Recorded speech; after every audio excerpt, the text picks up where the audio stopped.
Hi hello welcome to net news Telugu channel. నా పేరు భానుప్రకాష్. మనం ఇప్పుడు మిరప చేను ఎలా కాస్తుంది, దాని రిజల్ట్ ఎలా ఉంటుంది అని రైతు చేను దగ్గర ఉన్న ఆ ఫీల్డ్ మీద ఫీల్డ్ను సందర్శించడం జరిగింది.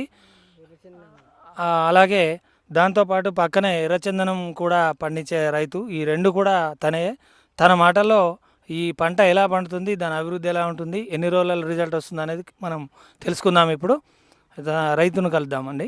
సార్ పేరు ముగిలి, సాతూరి ముగిలి.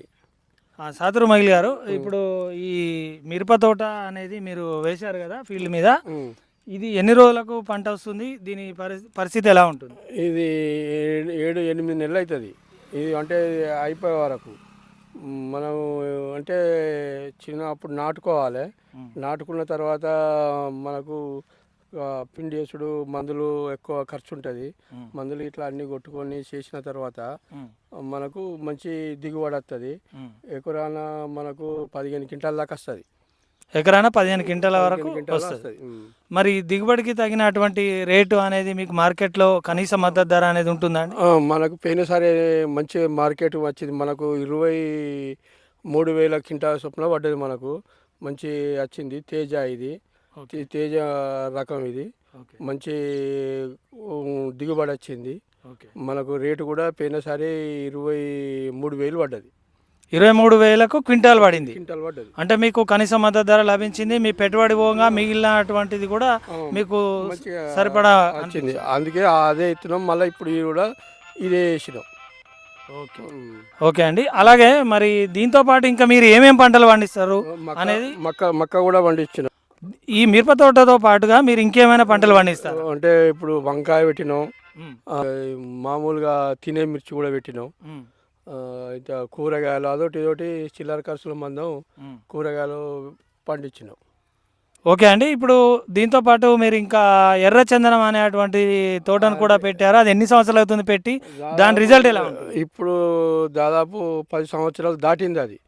దానికి ఎక్కువ అంటే ఇప్పటికీ ఏం చెట్టు ఊర్ల ఈ భూములలో మా దిక్కు ఏవో లాభం జరగలేదు ఎర్రచందనం. ఈ ఎర్రచందనం పెట్టాలనే ఆలోచన ఎలా వచ్చింది? గవర్నమెంట్ నుంచి మీకు ఏమైనా సబ్సిడీ లభించిందా? వాళ్ళు గవర్నమెంట్ నుంచి సబ్సిడీ ఏం ఆశించలేదు, కానీ గవర్నమెంట్ నుంచి సబ్సిడీ కూడా ఇవ్వాలి. ఎందుకంటే అప్పుడు రేట్ ఎక్కువ ఉంటుంది, మంచిగా ఉంటుంది అనే ఉద్దేశం నుంచి ఎర్రచందనం పెట్టినాం. కానీ దాంతో ఇప్పుడు ఏం లాభం లేదు.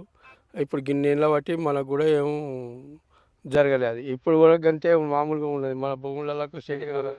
ఇప్పుడు మరి ఎర్రచందనంతో మీరు నష్టపోయిందని అంటున్నారు. ఇప్పుడు అది ఎన్ని ఎకరాల విస్తీర్ణంలో వేశారు? దాన్ని మరి ముందు ఏం చేయాలన్నారు?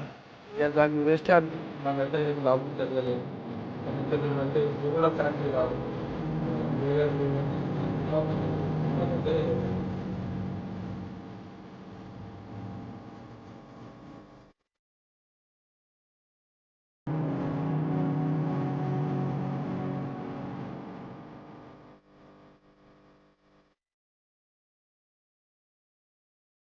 Hi hello welcome to net news Telugu channel. నేను మీ భానుప్రకాష్. మనం ఇప్పుడు వ్యవసాయ క్షేత్రంలో ఉన్నాం.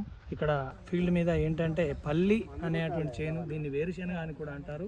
ఆ వ్యవసాయ క్షేత్రంలో పల్లి పండించే రైతు దగ్గర ఉన్నాం మనం. దాని గురించి 2 మాటలలో తన గురించి తెలుసుకుందాం. ఈ చేను, పల్లి చేను అనేది ఎన్ని రోజుల కాపు వస్తుంది, ఏంటి అనేటువంటి దాని మీద మనం 2 విషయాలు అడిగి తెలుసుకుందాం వాళ్ళు. హలో అండి. ఇప్పుడు మనం ఇక్కడ పల్లి చేను పొలంలో ఉన్నాం కాబట్టి మనం దీని దిగుబడి ఎలా ఉంటుంది, దీన్ని ఎన్ని రోజులు కాపు వస్తుంది, దీని పరిస్థితి ఎలా ఉంటుంది, దీని సాధక బాధకాలు ఏంటి అనేది మిమ్మల్ని అడిగి తెలుసుకుందాం అనుకున్నామండి. నేను నెట్ న్యూస్ ఛానల్ నుంచి వచ్చాను. మీ పేరండి? రవి గారు. ఇప్పుడు ఈ పల్లి చేను అనేది ఎన్ని రోజులు కాపు వస్తుంది, ఇది దీనివల్ల అంటే ఎలాంటి ఫలితాలు ఉంటాయి, నష్టాలు, మరి దాని యొక్క రిజల్ట్ ఎలా ఉంటుంది, మంచి చెడు అనే దాని గురించి మీ మాటల్లో 2 విషయాలు చెప్పండి.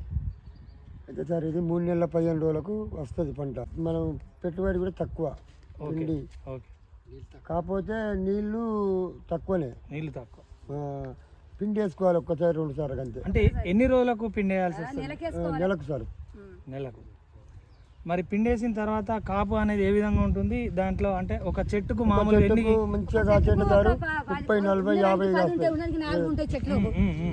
కాకపోతే మేము నష్టపోతాను వాళ్ళేది మహారాజుగా. అమ్మ మీ పేరు? నా పేరు శారద.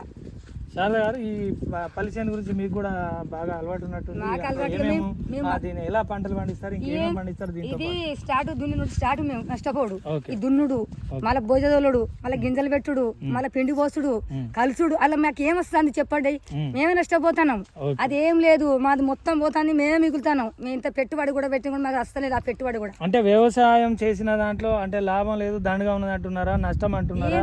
దీనివల్ల ఎలాంటి అంటే గవర్నమెంట్ నుంచి మీకు ఎలాంటి అంటే సబ్సిడీ లాంటివి కానీ మరి వ్యవసాయానికి తగిన కనీస మద్దతు ధర లాంటిది కానీ ఉంటుందని మీరు అనుకుంటున్నారా? నష్టపోతున్నారు ఏంటి అనేది మీరు చెప్పండి. నష్టపోతున్నాం అంటే సార్ మేము పెట్టుబడి పెడతాను, ఎప్పుడు లాసే. రైతు ఎంత పెట్టుండ్రు ఒక లాసే.